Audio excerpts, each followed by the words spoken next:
I think very simply, I just want to show that I'm an ordinary person, and ordinary people can do extraordinary things.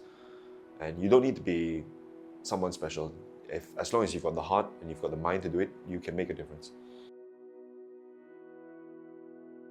I think what I've learned is that no matter how complex or big the problem is, it is more manageable if you break it down into smaller, more manageable projects that you can whittle away slowly. And I think that is the right way to approach things. You shouldn't go into it thinking, I'll be able to change everything, I'll be able to fix everything.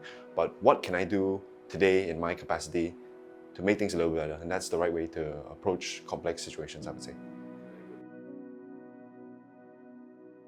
I have a brother that also volunteers with me in the Workers' Party, and I think both of us are thankful to have this experience. And we meet a lot of people through different parts of the party and through the different work that we do. I also have a very loving wife that does support me, and I am grateful to have met her. She makes me a better person, and she really helps put me in a position to succeed. And lastly, my mum, who had the very difficult task of bringing up all her three very mischievous children. She means the world to me, and I try to build I try to make myself a better person for her, really. I think more than anything, the thing that runs through my family is that we have the conviction to do the right thing, and I think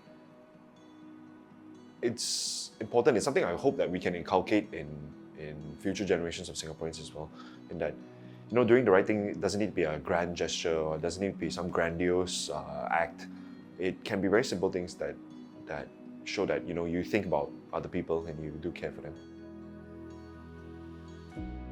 I think there were many things in my childhood that I truly enjoyed, but more than anything, it was just the opportunity to meet a lot of different people, have a lot of different experiences. I went to a few different schools. I went to a boarding school.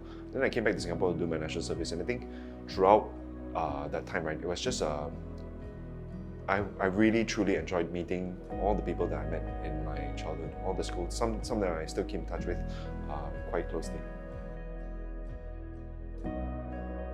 I think it's a bit of a cliched answer, but the one that really sticks out to me was when I first came back to Singapore when I was 18 to enlist and serve national service. And I think that was a true melting pot experience. And I think a lot of people don't like national service. They don't like how traumatic the experience is for them. But for me, I truly enjoyed it. I thought it was a melting pot of people from all walks of life, and I really enjoyed serving with my brothers in green. The honest truth is I'm very fortunate. I have had a lot of experiences that maybe not every Singaporean can have the access to. And I think more than anything, I want to make sure that everyone in Singapore has a fair shot in life and they have the opportunity to succeed if they want to. And I think that is the basis of how we should build our society, how we should shape our society in a way where, if you try hard, you can make it in life. One of those emojis has probably got to be the emoji without the mouth. So it's just the two eyes and no mouth. Because a lot of people ask us for comments, but we don't always reply. We don't always say anything.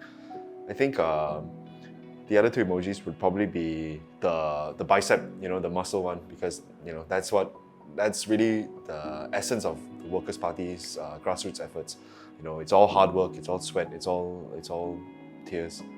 And the last one is probably the one with the hearts, the emoji with the hearts all around it. I think that's it's a very nice one, because there's got to be love in what you do, and we're sincere with how we reach out and talk to people and engage with them.